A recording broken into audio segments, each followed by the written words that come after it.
Hello दोस्तों, स्वागत है आप सभी का आपके अपने YouTube channel determination study platform में। दोस्तों आज हम बात करने वाले हैं क्लास 7th के पार्ट 1 परिमेय संख्या के अभ्यास 1 का सी के बारे में। ठीक है दोस्तों, जैसा कि हम बता दें, अभ्यास 1 का ए और बी मैंने करा लिया है, और यदि आप उसको नहीं देखे हैं तो लिंक डिस्क्रिप्शन में है, आप जा कर के वहाँ से देख सकते हैं।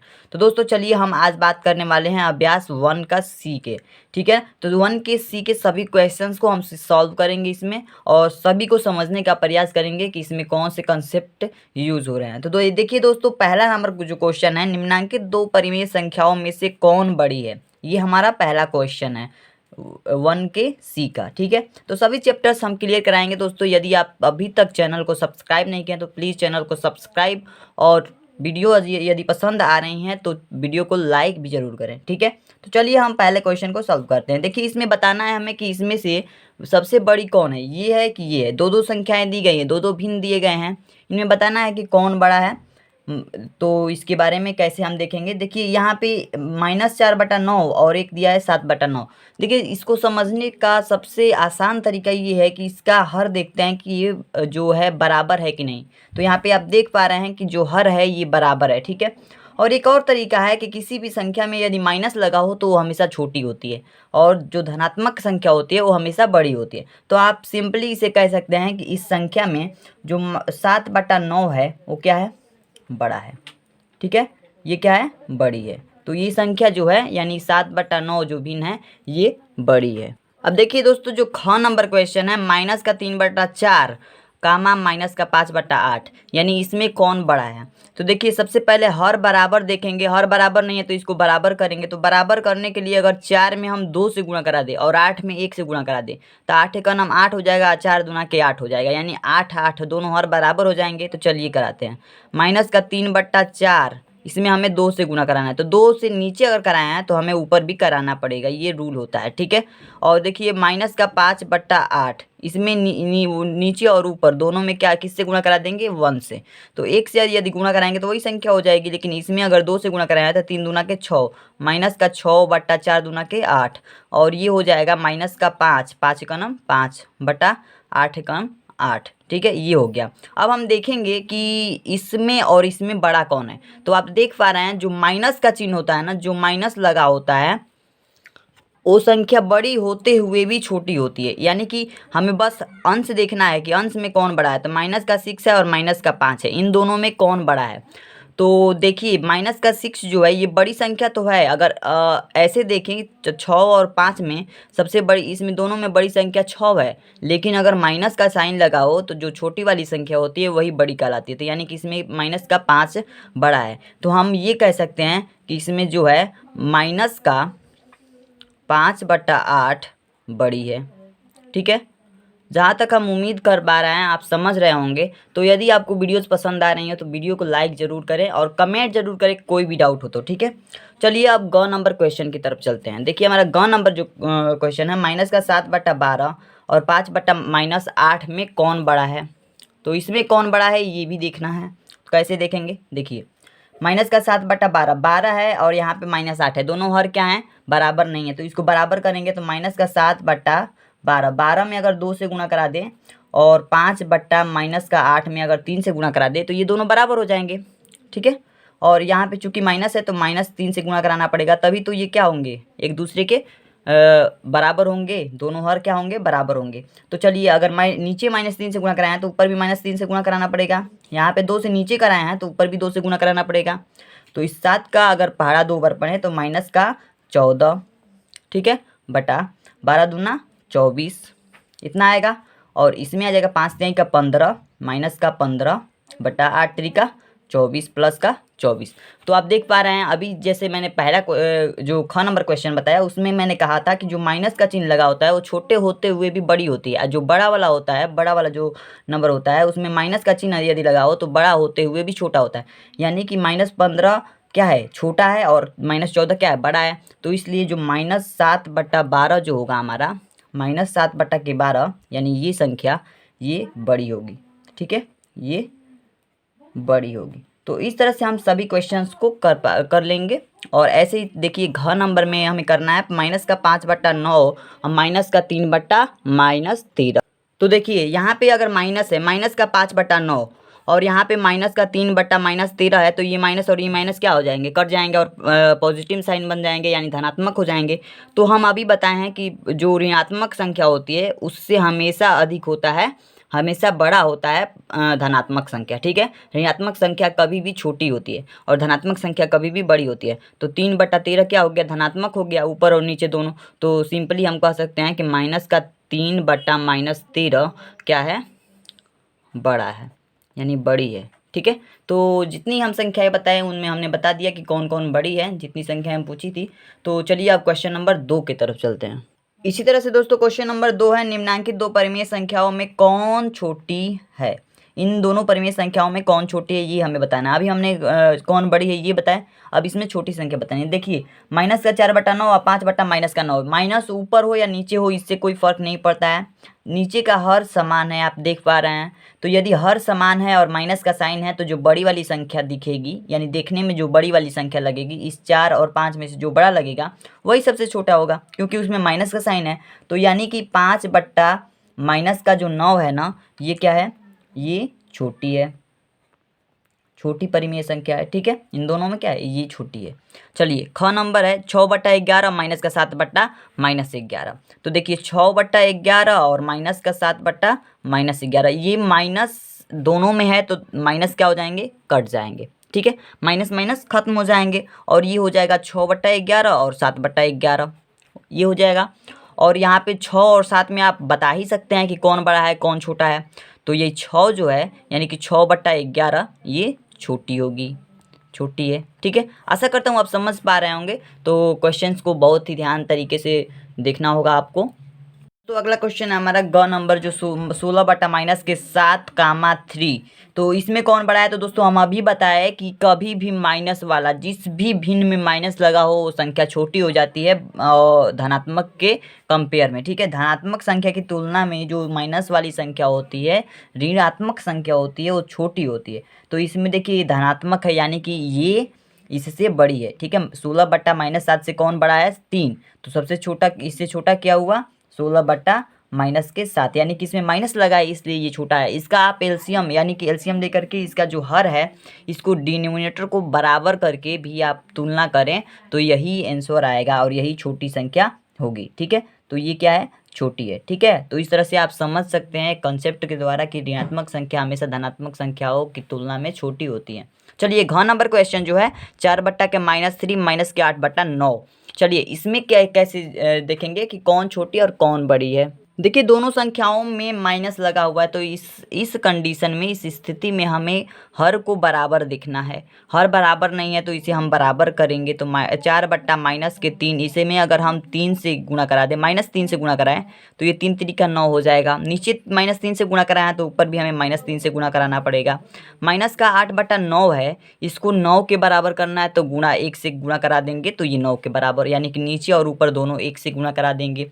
4 का पढ़ा 3 बार पढ़ेंगे 12 हो जाएगा, माइनस का 12। 3×3 = 9 यानी कि माइनस माइनस प्लस हो जाएंगे। और यहाँ पे 8 हो जाएगा, माइनस का 8 बटा में 9 एकम 9, ठीक है। अब देख पा रहे हैं कि इसमें जो हर है बराबर है। और हमने बताया कि माइनस वाली जो संख्याएं होती हैं वो छोटी होते हुए भी बड़ी होती हैं और जो माइनस वाली बड़ी संख्याएं होती हैं वो बड़ी होते हुए भी छोटी होती हैं। तो -8 और -12 में आप देख पा रहे हैं कि यानी 12 जो संख्या है तो बड़ी होती है हमेशा 8 से, लेकिन इसमें माइनस लगा है इसलिए ये छोटी होगी -8 से। -8 से -12 जो होगा ये छोटा होगा। तो इसलिए हम कह सकते हैं कि 4/-3 छोटी है, ठीक है। तो इस तरह से ये भी सभी क्वेश्चंस हो गए। चलिए अब क्वेश्चन नंबर 3 की तरफ चलते हैं। तो ऐसे ही दोस्तों क्वेश्चन नंबर 3 कह रहा है निम्नांकित प्रश्नों में उत्तर के 4 विकल्प दिए गए हैं जिनमें से एक सही है, सही उत्तर छांटिए। तो दोस्तों इसमें जो क्वेश्चंस दिए गए हैं ऑप्शनल है, इनमें एक सही है और इनमें हमें क्या करना है, उसको छांटना है, सही उत्तर बताना है। देखिए क नंबर जो क्वेश्चन है, परिमेय संख्या -4/18 के समतुल्य परिमेय संख्या है। समतुल्य का मतलब यानी सरलतम, यानी कि सरलतम रूप में दिया है, यानी कि उसके आगे भी कर सकता है, उससे कम भी कर सकता है, लेकिन उसके ऐसी संख्या से करेगा जिससे वो विभाजित होगी, यानी कि सरलतम रूप ही समझ लीजिए। तो -4 बटा अगर 18 18 का हम सरलतम रूप करें, -4/18 का यदि हम सरलतम रूप करते हैं तो 2 से अगर काटेंगे तो 2 दूना का 4 और 2 नवा 18, यानी -2 यहाँ पे रहेगा, यानी कि इसका आंसर जो होगा -2/9, यानी कि यही उत्तर हमारा सही होगा। तो अब देख लेते हैं कि ऑप्शन में हमारा -2/9 दिया है कि नहीं। देखिए यहाँ पे -2/9 यानी कि पहला जो ऑप्शन है ये हमारा करेक्ट है, ये सही है। ठीक है, चलिए अब क्वेश्चन नंबर ख की अगर बात करें तो ख कह रहा है परिमेय संख्या 3/5 से बड़ी परिमेय संख्या है। देखिए यहाँ पे 3/5 से बड़ी परिमेय संख्या कह रहा है, यानी 3/5 से कौन इसमें बड़ी है। तो दोस्तों देख पा रहे हैं कि यदि हम 3/5 यानी कि नीचे इसमें सभी में हर 10 दिया है, ठीक है, तो 3/5 में यदि इसका हर हम 10 बनाना चाहें तो 2 से हमें ऊपर नीचे गुना कराना पड़ेगा। तो 2 से गुना कराएंगे तो ये 3 दूना का 6 हो जाएगा, यानी अंश किसी में भी 6 नहीं होना, 6 से अधिक होना चाहिए। तो 6 से अधिक एक अंश वाला यही है, क्योंकि ये सब तो छोटे पड़ जाएंगे और ये उसके बराबर हो जाएगा। और 3 दूना का 6 एक यानी कि बड़ा है यही 7/10। तो चलिए हम इसको सॉल्व कर, 3/5 है तो 3/5 में यदि हम इसका 2 से गुना कराते हैं, इसमें भी 2 से गुना कराते तो ये हो जाएगा 3 दूना 6 और 5 दूना का 10 हो जाएगा, 6/10। और एक ऑप्शन दिया है 7/10, 7/10। तो इनमें कौन बड़ी हो सकती है, 7/10, ये बड़ा हो सकता है। तो जो सही उत्तर है हमारा 7/10, ठीक है, ये हमारा सही उत्तर है। तो यहाँ पे देख सकते हैं ऑप्शन नंबर जो 4 है ये हमारा सही है। ठीक है, तो इस तरह से आप इसे करेक्ट कर सकते हैं। अब देखिए क्वेश्चन नंबर ग की अगर बात किया जाए तो ग है परिमेय संख्या 4/9 से छोटी परिमेय संख्या है। 4/9 से क्या है, छोटी परिमेय संख्या कौन है इसमें। तो 4/9 से छोटी परिमेय संख्या कौन हो सकती है, इसके बारे में यदि बात करें तो देखिए, तो चलिए एक बार हम ऑप्शन पे अपनी आंखों को फेरते हैं। देखिए ऑप्शंस जो दिए गए हैं, चारों ऑप्शंस, इसमें से 3 ऑप्शंस जो 2, 3 और 4 आप नंबर के ऑप्शंस हैं, इसमें आप देख पा रहे हैं ये सभी क्या है, पॉजिटिव यानी धनात्मक है। और यह एक संख्या ऐसी है जो ऋणात्मक है, और छोटी संख्या के लिए हम ऋणात्मक संख्याओं को ही लेते हैं। तो ऋणात्मक संख्याएं जो होती हैं धनात्मक संख्याओं की अपेक्षा छोटी होती हैं। तो यानी कि 4/9 से छोटी संख्या कौन होगी, -11/18, ये हमारा सही आंसर होगा। ठीक है, ये छोटी होगी 4/9 से, तो ये हमारा ऑप्शन सही होगा। ठीक है, क्वेश्चन नंबर घ की अगर बात करें, परिमेय संख्या 0/-5 से बड़ी परिमेय संख्या है। 0/-5 से बड़ी परिमेय संख्या कौन हो सकती है। देखिए दोस्तों सबसे पहले हम देखें इसमें, तो ये तो ऋणात्मक संख्या है, और ऋणात्मक संख्या है तो अगर बड़ी संख्या हमें देखनी है तो धनात्मक संख्या देखनी होगी। तो इसमें देख सकते हैं ये भी ऋणात्मक, ये भी ऋणात्मक और ये भी ऋणात्मक, तीनों ऑप्शन ऋणात्मक हैं। लेकिन दूसरा जो है, दूसरा ऑप्शन ये है -2/-7, जिसमें माइनस और माइनस कैंसिल हो जाएंगे और यह एक धनात्मक संख्या का रूप धारण कर लेगा, यानी 2/7, और यह धनात्मक संख्या होगी। तो इसलिए ऋणात्मक संख्या की अपेक्षा जो धनात्मक संख्याएं होती हैं बड़ी होती हैं, तो ये क्या होंगी, 0/-5 से बड़ी होगी। ये हमारा सही उत्तर होगा। ठीक है, ये हमारा सही उत्तर। तो ठीक है, ये 2 नंबर जो ऑप्शन है ये सही है। चलिए अब क्वेश्चन नंबर 4 की बात करें। दोस्तों इसी प्रकार से क्वेश्चन नंबर यदि हम 4 की बात करें, अपनी अभ्यास पुस्तिका में उतार कर खाली स्थान यानी कि इस ब्लैंक जो दिया गया है यानी बॉक्स दिया गया है, इसमें ये जो है ये छोटा का निशान है, यानी जो छोटा हो, और ये बराबर का निशान है, और ये जो बड़ा हो उसका निशान है। ठीक है, में जो उपयुक्त हो उसे भरिए, जो उचित हो उसे भरना है हमें। देखिए जो पहला क्वेश्चन है, क नंबर जो क्वेश्चन है, -4/7 और ब्लैंक दिया है और 6/13। देखिए इसमें कौन बड़ा हो सकता है या कौन छोटा हो सकता है या कौन बराबर हो सकता है, या दोनों बराबर हो सकते हैं कि नहीं हो सकते हैं। देखिए माइनस का निशान है ना, ये धनात्मक निशान है, तो हम कहें कि धनात्मक वाली संख्या बड़ी होती है ऋणात्मक वाली संख्या से। तो ये क्या होगा, कौन सा निशान लगेगा, ये 6/13 जो है बड़ा है, तो बड़ा का निशान लगाएंगे तो ये बड़ा का निशान हो जाएगा। ठीक है, कैसे बड़ा का निशान लगाया हमने, ये बड़ा का निशान इस तरफ कर दिए। ठीक है, अब देखिए ख नंबर जो क्वेश्चन, -4/5, ये छोटी छोटी क्लासों में आपने पढ़ाई होगा, बस थोड़ा सा कंसेप्ट कुछ क्लियर करना है, तो यहाँ पे भिन्न का जो होता है वो कर देना है। तो ख नंबर जो -4/5 और -5/7, तो इसमें हम क्या करेंगे, दोनों संख्या क्या है, ऋणात्मक है, दोनों संख्या क्या थे, ऋणात्मक है। तो अब इसके हर पे हम फोकस करेंगे। हर जो है ये सेम नहीं है, तो हर को सेम करने के लिए माइनस का 4/5 यानी कि इसमें हम 7 से गुणा करा देते हैं तो 35 हो जाएगा, और इसमें 7 में 5 से गुणा करा देंगे तो भी 35 हो जाएगा। तो नीचे 7 से गुणा कराएं तो ऊपर भी 7 से गुणा कराना पड़ेगा। माइनस का 5/7 है, तो इसमें अगर 5 से नीचे गुणा कराते हैं तो ऊपर भी 5 से गुणा कराना पड़ेगा। अब हमारा जो हर होगा सेम हो जाएगा, बराबर हो जाएगा। तो 7×4 = 28, माइनस का 28 हो जाएगा, बट्टा में 7×5 = 35, और इसका जो होगा 5×5 = 25 यानी कि माइनस का 25 और 7×5 = 35, यानी कि जो हर है ये 35 और 35 दोनों इक्वल हो गए। तो इसमें जो ऋणात्मक संख्या होती है, ऋणात्मक की जो छोटी संख्या होती है वही बड़ी होती है, जो ऋणात्मक की बड़ी संख्या होती है वही छोटी संख्या होती है। यानी कि ये जो -25 है ये बड़ी है, तो बड़े के तरफ निशान लगाएंगे तो -5/7, तो इसमें ऐसे निशान लगाएंगे, ठीक है, ये निशान लगेगा। अब चलिए क्वेश्चन नंबर ग, इसी में का क्वेश्चन नंबर 4 का ग, माइनस का 7/8 और ब्लैंक 21/-24, इसमें क्या करेंगे हम, चलिए हर को बराबर करते हैं पहले। माइनस का 7/8 है, अगर इसमें हम 3 से गुणा करा दें, ठीक है, तो 24 आ जाएगा हमारा। अगर चूंकि यहाँ पे -24 है तो अगर -3 से गुणा कराएं तो -24 आ जाएगा, यानी कि हमें हर बराबर करना है। तो -3 से नीचे गुणा कराया तो ऊपर भी क्या करेंगे, -3 से गुणा कराएंगे। और यहाँ पे इसमें 21/-24, इसमें हम ऊपर नीचे केवल 1 से गुणा करा देते हैं तो वही जो हर होगा 24 आ जाएगा दोनों में, ठीक है। चलिए 7×3 = 21, तो माइनस और माइनस प्लस हो जाएंगे, यानी 21/8×3 = 24, यानी कि -24, और कामा 21 का गुना अगर 1 में करते हैं तो 21 आएगा, और 24 का गुना 1 में करते हैं तो माइनस का 24 ही आएगा, क्योंकि यहाँ पे माइनस है। तो देखिए यहाँ पे दोनों जो संख्याएं हैं वो सेम है, यानी कि एक दूसरे के समान है, तो ये इसमें हम चिन्ह लगाएंगे बराबर का, इक्वल का, ठीक है। ये दोनों क्या है, एक दूसरे के बराबर है। देखिए घ नंबर जो क्वेश्चन है, घ कह रहा है माइनस का 9/10, माइनस का 9/-10 8/9। यहाँ देखिए ये ऊपर भी माइनस नीचे भी माइनस, ये माइनस और माइनस क्या हो जाएंगे, कैंसिल हो जाएंगे, प्लस हो जाएंगे। तो 9/10 हो जाएगा, ये माइनस माइनस खत्म, 8/9। इसमें देखिए अगर ये हर बराबर नहीं है, अगर हर बराबर नहीं है तो हमें क्या करना होगा, हर को बराबर करना होगा। तो हर को बराबर करने के लिए अगर हम 10 में किससे गुना करा, 9 से गुना करा दे तो क्या हो जाएगा 90, और 9 में अगर 10 से गुना करा दें तो 90। ऊपर नीचे दोनों में 10 से गुणा होगा, ऊपर नीचे दोनों में 9 से गुणा होगा, ठीक है, क्योंकि नीचे हर को बराबर कर रहे हैं। 81 बट्टा हो जाएगा हमारा 90, और ये हो जाएगा 80/90। आप देख सकते हैं कि 80 और 81 में कौन अधिक है, यानी ऊपर वाली संख्या में कौन अधिक है, 81 अधिक है।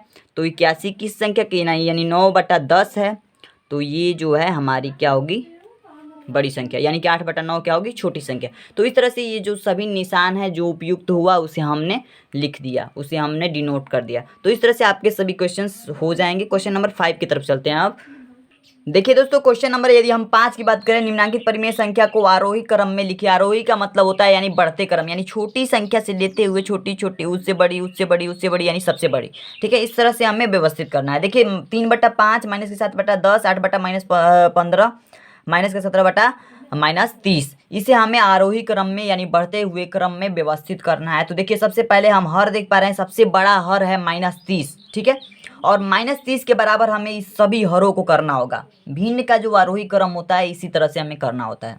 तो देखिए सबका हर अगर हम बराबर करना चाहें यानी -30 के बराबर करें तो जो इसमें करेंगे हम क्या, 3/5 जो है ना, इसमें हम किससे गुना करा देंगे, 3/5 में यदि हम माइनस का 6 से गुना करा देंगे यानी -30 आ जाएगा।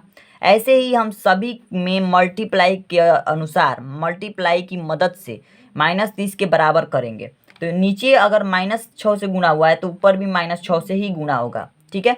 अगर -7/10 की बात करें तो इसमें अगर हम 3 से गुणा करा दें तो 10×3 = 30, और -3 से गुणा करा देंगे तो -30, यानी कि -30 के बराबर होगा। तो नीचे -3 से गुणा हुआ है तो ऊपर भी -3 से गुणा होगा, ठीक है, गुणा हो गया। 8/-15 ये है। इसमें अगर हम केवल 2 से गुणा करा दें, 15 दूना का 30, माइनस है तो माइनस लग जाएगा, यानी -30 आ जाएगा। नीचे अगर 2 से गुणा कराया तो ऊपर भी 2 से गुणा कराना पड़ेगा, ठीक है। और ऐसे ही जो -17/-30 है इसको वैसे ही लिख देंगे। चलिए अब इसको अगर गुणा कराएंगे तो 6×3 = 18, यानी -18/-30, 6×5 = 30, और ये हो जाएगा 7×3 = 21, माइनस और माइनस प्लस हो जाएंगे, यानी 21/10×3 30, माइनस का 30, 8×2 = 16 बट्टा 15×2 = 30, माइनस का 30, और ये माइनस और माइनस क्या हो जाएंगे, कट जाएंगे, यानी कैंसिल हो जाएंगे, यानी -17/-30 ही लिखते हैं हम, ठीक है। तो यहाँ पे देख सकते हैं, यहाँ पे माइनस ऊपर नीचे है, माइनस ऊपर नीचे दोनों दोनों माइनस है तो प्लस हो जाएगा, ठीक है, क्योंकि ये धनात्मक में चेंज हो जाएंगे, माइनस माइनस कट जाएगा। यहाँ पे देखिए 21/-30, 16/-30, यानी कि हम ऊपर भी माइनस देख सकते हैं, ठीक है। तो माइनस वाली जो संख्याएं होती हैं, जो छोटी होती है वही बड़ी होती है, जो बड़ी होती है वही छोटी होती है, यानी कि 21/-30 को 30 की अगर बात करें तो ये सबसे छोटी संख्या है, और इसकी जगह पे किसकी जगह पे ली गई है, -7/10 की। तो -7/10 जो है सबसे छोटी, इन सभी संख्याओं में सबसे छोटी संख्या होगी, और सबसे छोटी संख्या से लेकर के उससे बड़ी, फिर उससे बड़ी, फिर उससे बड़ी, सबसे बड़ी, ऐसे लिख देना है, यही हमारा आरोही क्रम होता है। तो -7/10 ये सबसे छोटी है। उससे बड़ी संख्या कौन होगी, 16/-30, यानी कि ये किसकी जगह पे लिया गया है, 8/-15, ठीक है, ये जो है इससे बड़ी संख्या होगी। फिर इससे बड़ी संख्या कौन होगी, इससे बड़ी जो संख्या होगी ये 17/30 और 18/30 में कौन बड़ा है, कौन बड़ा है, 18/30 बड़ा है, लेकिन उससे छोटा लिखना है, 17/30 लिखना है। तो 17/30 किसी जगह पे लिया गया है, -17/-30, तो -17/-30 लिख देंगे, ठीक है। और सबसे बड़ी जो संख्या है इसमें 18/30 है, यानी 3/5 जो संख्या है ये सबसे बड़ी है। दोस्तों हम यही कॉन्सेप्ट आपको शुरू से सिखाते आ रहे हैं कि जो धनात्मक वाली संख्याएं होती हैं, इनमें देख सकते हैं सभी ऋणात्मक संख्याएं, जो धनात्मक है वही सबसे बड़ी है, और सबसे बड़ी वाली संख्या को लास्ट में लिखते हैं आरोही क्रम लिखते समय, ठीक है। तो ये हो गया हमारा आरोही क्रम में व्यवस्थापन, यही आपका आंसर होगा, ठीक है। अब देखिए दोस्तों क्वेश्चन नंबर 6 कह रहा है निम्नलिखित परिमेय संख्याओं को अवरोही क्रम में लिखिए, यानी कि अवरोही का मतलब होता है घटते क्रम में, ठीक है, घटते क्रम में लिखना है दोस्तों। और इसलिए ये घटते क्रम में लिखना है, और मैंने बढ़ते क्रम में आपको बताया ऊपर, ठीक है। तो इसी अनुसार, इसी नियम के अनुसार आपको इसे भी सॉल्व करने हैं, और ये मैं आशा करता हूँ कि आप कर लेंगे। तो इसलिए मैं ये क्वेश्चन HW के लिए दे रहा हूँ आप सभी को, ठीक है। यदि आप नहीं कर पाए, यदि आपको थोड़ी सी भी दिक्कत हो तो आप कमेंट करके ज़रूर बताइएगा, ठीक है। तो आशा करता हूँ दोस्तों आपको वीडियोज़ पसंद आई होगी। तो यदि आपको वीडियोज़ पसंद आई हो तो वीडियो को लाइक कीजिए, चैनल को सब्सक्राइब कीजिए, और आज के लिए इतना ही। चलते हैं आप नेक्स्ट वीडियो में नए चैप्टर के साथ, ठीक है, क्योंकि ये चैप्टर आज कंप्लीट हो गया। तो thanks for watching this video, thank you.